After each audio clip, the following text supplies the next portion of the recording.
Welcome to the Ideal Spaces Working Group podcast. Ladies and gentlemen, we have a next interesting podcast from the Ideal Spaces Foundation by Ulrich Gehmann and Grant Rainham. And today we will interview in the context of our new series about youth and the younger generations. We will interview Lia from Portugal. Perhaps Lia, you can tell something about yourself. My name is Lia. I'm 15. I'm an art student here in Portugal, and I'm someone who's very interested in all the different aspects of daily life and how it can intervene with art and artistic experience. Yeah, this is very interesting. As regards the generation you are belonging to, when we start with this topic, according to your experience, to your estimate, what is the general mindset of this generation, and what, in more specific, what are their hopes, their fears, their intentions? How is their feeling of life? This would be very interesting to hear. In general, I've seen a lot of despair, let's say. In my generation, we either see people who are completely lost and don't even know what they're going to do with the future, and then we have people that are extremely anxious and are always thinking of what they'll do next. So I see that in my generation, people are polar opposites of each other. It's like the grays are disappearing and it's black and white.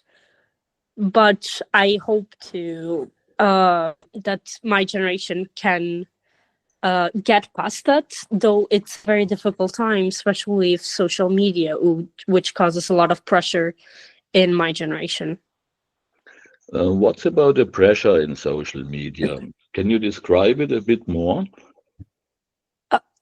It depends a lot for each person, but usually it is when it comes to appearances, people tend to overthink everything that they do.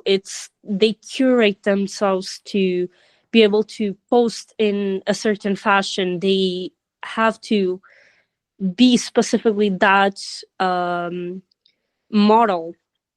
For people in my area, it would be more comparing themselves to older artists that have accomplished more, and people tend to think that, oh, I'm never going to get to that level. And I feel that makes people kind of quit some of their hobbies, because they feel sure that if they look past social media, it doesn't really exist, but people feel so pressured to get to that level that they can't even fathom doing something wrong. They have to always be perfect. What is this?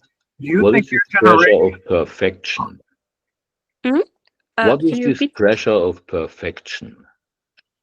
I think it ties into the whole social media thing, because it's you will never be enough unless you're perfect. I do not believe that should be the case. I think we would be a lot better if we showed that we are not always right. We do wrong things. And I think that would be way better for everyone, because we could see how during an evolution of someone's life, things change, people will change, and our hobbies and our style should change with that. But with all the context, the content that we're fed, it's the perfect lens, the perfect life. Everything is perfect. And we forget that there are moments in our careers and our hobbies that we will not be perfect, because it's unrealistic, and it causes a lot more pain to people. Why do these people not realize that in fact, or at least it seems to me, that in fact they are fed with an illusion of perfectness that never exists? We always, independently of what we do, we always try to find, we always idealize things, from the ancient Greeks to the Renaissance, with artworks like the Venus, the Birth of Venus by Botticelli. It's a perfection that we try to find. It's idealizing things. We always go back into that circle of imperfect and perfect. And sadly, that's where we are today, especially with all the globalization. We see everything at the same time. And people just want to be perfect in a world where that's not feasible. We see celebrities, we see musicians, and they're always perfect, their voice is perfect, everything is perfect about them. But that's because we only see the curated part that they want us to see, and that causes a lot of anxiety in people right now, especially because teenagers, they have not had the time to experience childhood and stuff, and it is very complicated. And I see that many teenagers, they try to look like adults, they try to change everything about them to look like adults, and I don't think it's the most healthy, the way that people end up forcing themselves to change in order to fit that mold. Why they try to be like adults? It is quite complicated. When I think we idealize like, uh, trying to act like an adult doesn't necessarily mean something bad. It could just mean I aspire to be as good as this person. But I feel that it started becoming a cycle that where people end up just making themselves feel like they're less. And the problem lies there, because the especially with the people that they follow, I see that many people, they follow not people that will add to their experience, will add to their um life experience and their mentality, but more people who are very pretty, or they have a lavish lifestyle, and they start feeding themselves lies that that's normal, that's the norm for everyone, when it isn't. And that's what creates all this people that we see, that they try to force themselves to grow up, not because of their circumstances when they were children, for example, but because they see that these kinds of lifestyles and they want to emulate them. Hmm. Okay. Uh, is there the idea to develop an own lifestyle independent from these, let's say, illusionist examples? Because everybody must realize these examples are over idealized and therefore, in the end, are fake. This is not reality. And many of these young people also see their reality in their everyday lives, on the street, in the bus, in school, and so on. Why this discrepancy? It is very complicated to just remove ourselves from the situation. It is quite impossible, I would say. We cannot just fully remove ourselves from this. We will always try to find someone that we want to live like, and that's not necessarily something that's wrong or bad. I believe that we should just find a way to separate ourselves and not create this kind of parasocial relationship. We should aspire to see things that we like in the content creators that we see. For example, if I see that they have a certain article of clothing, it's not necessarily bad that I want that article of clothing. I should just be mindful that I shouldn't become a carbon copy of the person. I should try to find, okay, I like this about this person, I like this about this other person.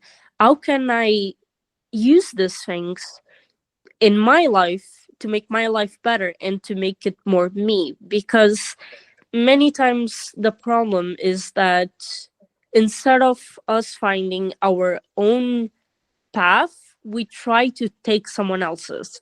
We try to just do everything like the other person did. And in that moment, we stop being ourselves. And I think that's kind of what led us here. In these relations, what's about the feeling of individuality? As a, when I'm an individual, let's say as an individual teenager, Jose or whomever, I feel that I'm an individual or not. I'd like to say that everyone is their own selves, but that's not reality right now. Sadly, I've seen many people fall into the trap of just being the same. And especially when I look at my school, I see it feels like I'm always seeing the same person because everyone looks the same. And just because we like something trendy, it could be good for us. And something being trendy, it's because it's good. However, I feel that people got too caught up with let's just follow the trends, and that leads to a lack of individuality. There's also something that contributes to that, which is the shame. And I believe my generation has a lot more prejudice than adults usually think of my generation as. Usually, my generation is seen as very woke, let's say. We're seen as very people who accept everything, and I do not believe that that's the case for my generation. We have a lot of prejudice, and the moment we dress different, we will immediately be shamed. Hmm. It is an interesting connection you made up here. Let's speak about the shame and the shame in relation to prejudice. Okay, so my generation especially, we have made a lot of progress. I don't doubt that a little.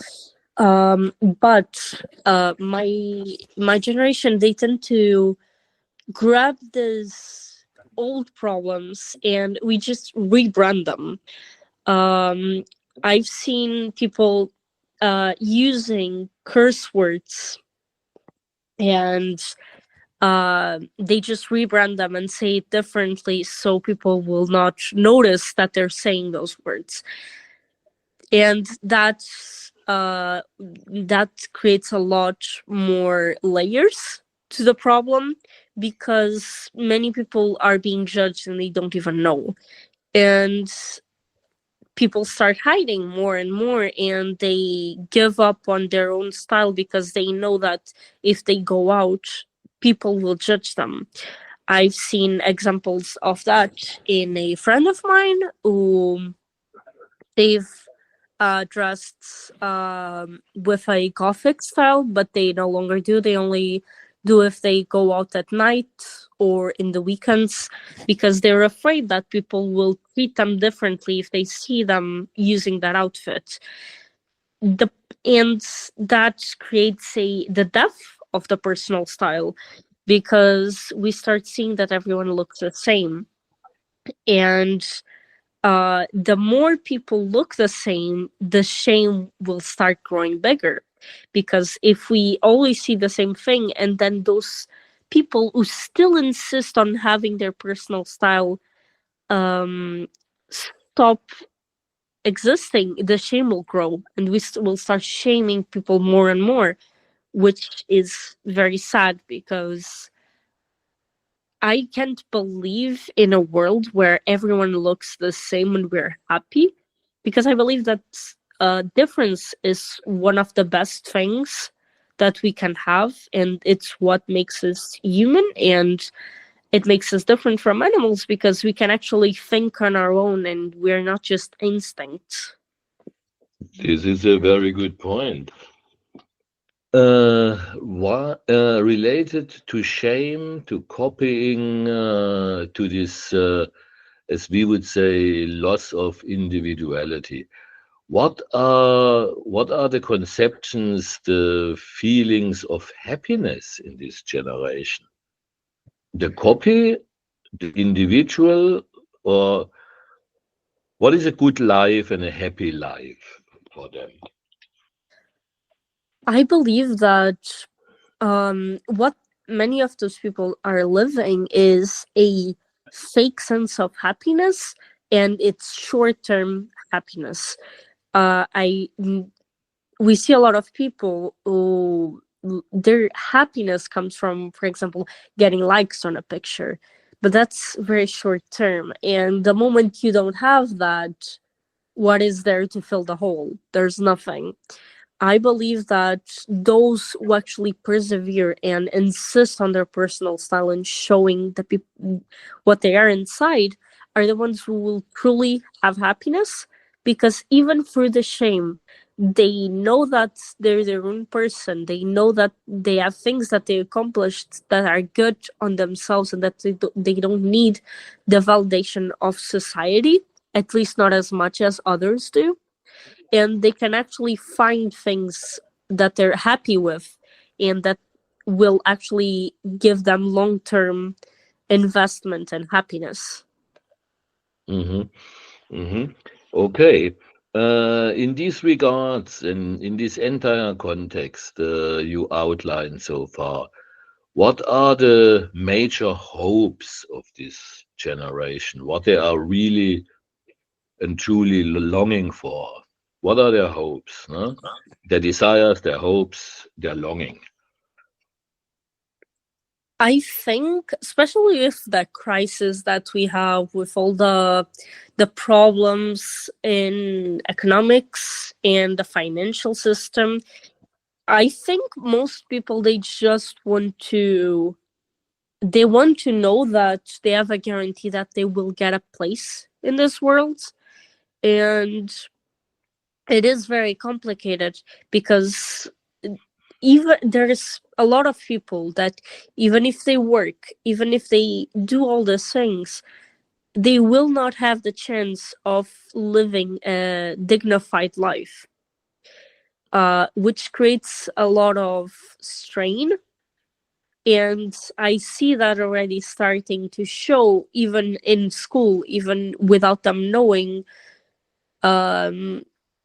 that there's still a lot to go through. They know that they'll still go to university, but I see people who are already saying, no, I'm not going to go to university, because where will I live? I don't have the chance. I cannot just get that opportunity. And that already creates a lot of anxiety, that makes people, instead of them hoping for new things, instead of them dreaming, they're very stuck. They have to focus on survival first, instead of what they actually dream of. That I remember a article that came out, which was the new luxuries of Gen Z, and they compared our millennials, which were people from the 90s. Their luxuries were cars, and then they compared to Gen Z, and they said it was groceries, because of how bad things were getting. Mm-hmm. Mm-hmm. And a dignified and good life is then associated, it's a question, is then associated to short-term material goods and to short-term personal safety, or are there still other hopes, or what you called it, dreams? Do they have dreams at all?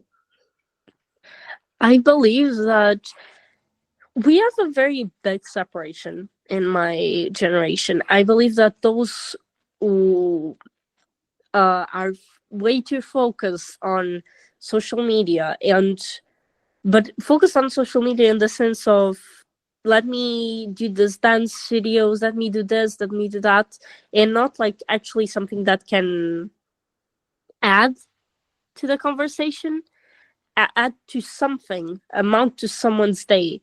And those people, they do not have actual dreams.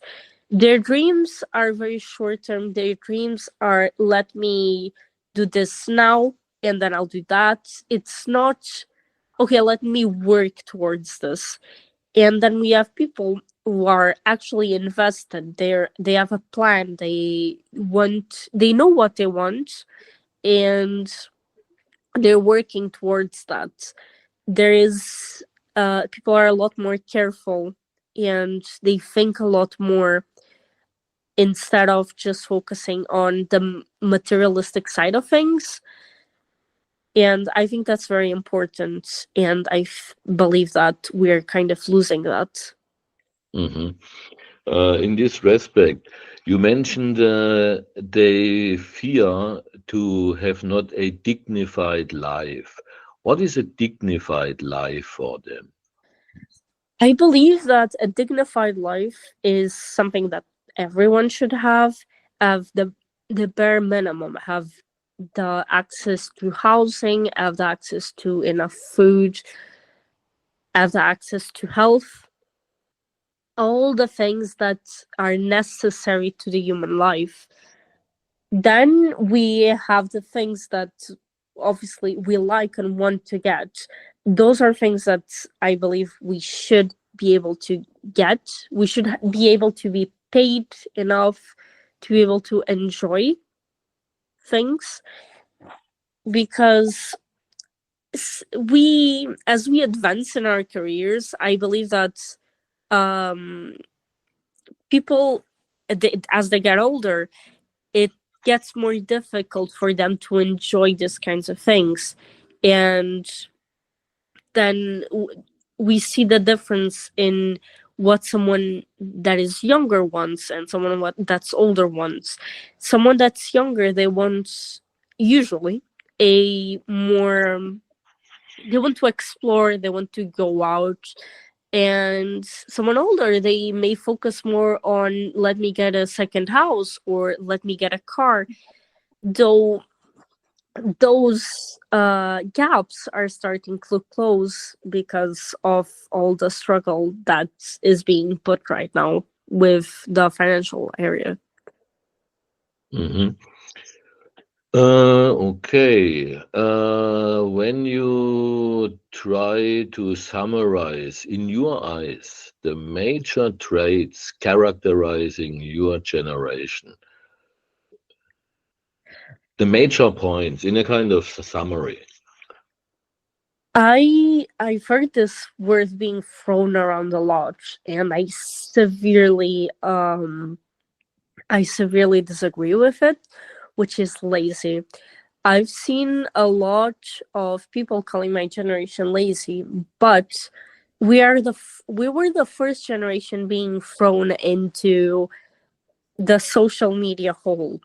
We were we were spoon fed all this information, and social media in itself isn't bad, but it created a lot of mental strain, especially with parents that did not have they didn't live what we lived in social media. They didn't see what we saw, and that created a disconnect, because if my parents don't understand this thing, and the only other people that understand it are the people from my generation, who will I talk to? And Yeah. Please continue. and so that makes it very difficult for us to deal with it. Plus, this is something that my teacher told me, which was, you live in one of the worst times to be alive, because even though my generation was in a tough situation, you guys are living through war and pandemics all the time, and it makes it way more difficult. And I do believe that everything had a effect, especially the pandemic, because the pandemic, it forced us to go inside. In a way, I believe that it allowed people to look into their personal life and their personal style, for example, but it also created an absurd amount of isolation. So isolated and introverted were the first two words that I would think to describe my generation as. Then I would definitely be adding to that a a generation that shames others and is very vain.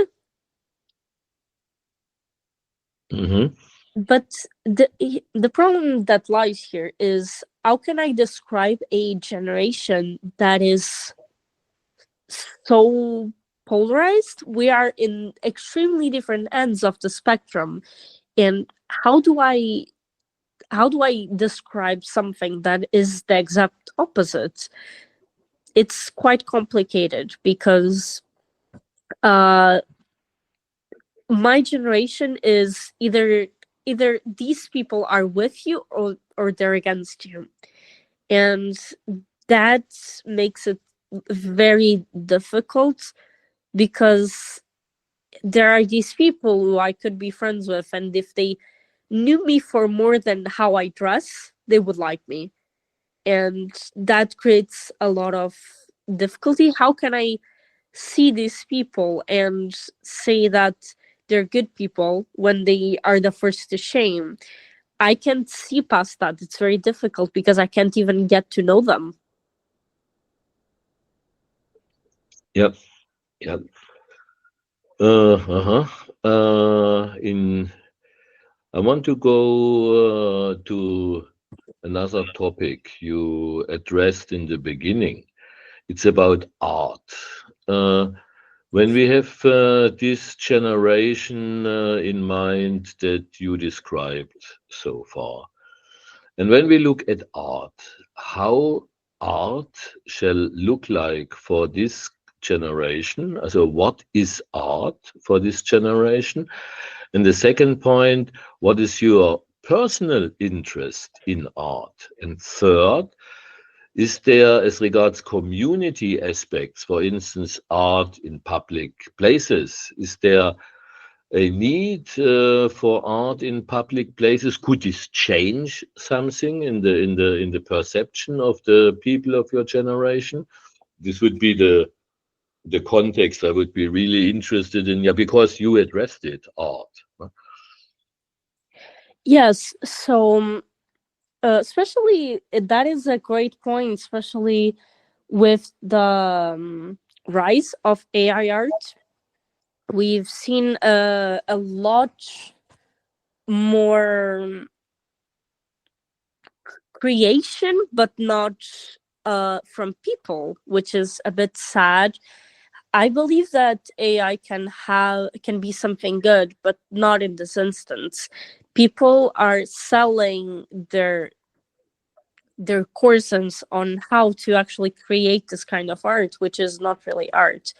I believe that art only can be if there's spirit, if there's intention behind it. And that's not what's actually happening today. I believe that for my generation, art is very commercialized. it feels like art is no longer for the artists. We've had moments in the past where that was the case, but with the rise of art in the 20th century, we started seeing that it was changing. But we did a full 360, and went right back to when art was only seen as important if it has a value, which is a bit sad because it creates a very materialistic idea behind art. And when it comes to art in public, I believe it is something very important. It can be something good for the city in the sense of it adds to kind of the personality of the place. It can add and spice up things, but it should also be a place for creativity, and that it should be respected and taken care of, because people always think of the short term. I'm going to, at least in my city, I see that there are murals, beautiful murals, but they're left to rot. And so as they start to age, the paint starts to chip, no one is going to take care of it. And I believe that should be something that people should take into consideration. Yeah, this would be important. You are right. Regarding community, in this respect, is there a feeling or a consciousness, some kind of collective consciousness regarding community in your generation, or is this more or less an individualistic fight for survival, as a copy and survival, to say it bluntly? I believe that there is community, but not all communities are good. People like to, obviously, we like to integrate ourselves. We find people that we get along with and we stay with them, and that is good. However, we have the little, I would usually call them the popular kid groups, where we see that they usually, the reason why they're together is not because they have something to add to each other. They don't, it's not like they have a hobby that they share with each other. They are just together for gossiping. They're together to like make fun of other people, and I don't believe that's good, even though it's still community. But then we have the other side of the coin, which is the actual communities, where, for example, a community of artists, different people that get together and work with each other. They can find things in each other's work that they like and that they can add to their own. Just because my art style is different from the other person doesn't mean that I can't learn something from them. And I believe that's where people truly thrive, where they can actually learn something and they can actually find something that will add to their experience and their happiness. Mhm, mhm. Good. Is there anything, when positively, from your eyes, is there anything to be said as regards your generation? Plus, one question of mine. What do you think? How could elder generations be really of help for your generations? What you want from us in the direction of being assisted? No? This means help. I believe that throughout all that's bad in my generation, we are very strong and resilient, because I still see people who go out of their own way to help others. I see people that they're truly trying to make a change. And even if we have people that are not, they focus very much on their own selves and fitting in, there are still people who are amazing and they try their best to find ways where they can help and they can get further. From other generations, I would like to ask for, how do I explain this? Sort of empathy, because usually other generations, they don't even try to talk to us. They just see us as freaks, and they usually call us lazy and depressed. And if they got to know people from my generation, I think they would understand that we are not that different. We can find, obviously, there are things that we will disagree with, but we can find points where we agree with each other. And I feel that that's where we should focus our attention on. It's that we can help each other and bring our different perspectives and work with all of the different points of view, and actually be able to connect and make things that are more positive. Mhm. What has to be done in your eyes to achieve this kind of collaboration? In my point of view, I would say that perhaps creating, for example, for schools, we could have like debates, for example, between teachers and students. We could have, for example, in the sense of politicians, for example, actually them trying to talk with younger people, because usually we see, especially in the political sphere, we see a radicalization that's concerning. And I believe that if, because usually they like to put the fault on my generation, saying that we are the problem. And I think that if we talked, if we actually try to debate on these issues, maybe we would find that's not exactly the case. There are a lot of things that can be done in this sense. But I think the main factor that we have to actually think of is communication. And that's something that's not being done right now. Okay.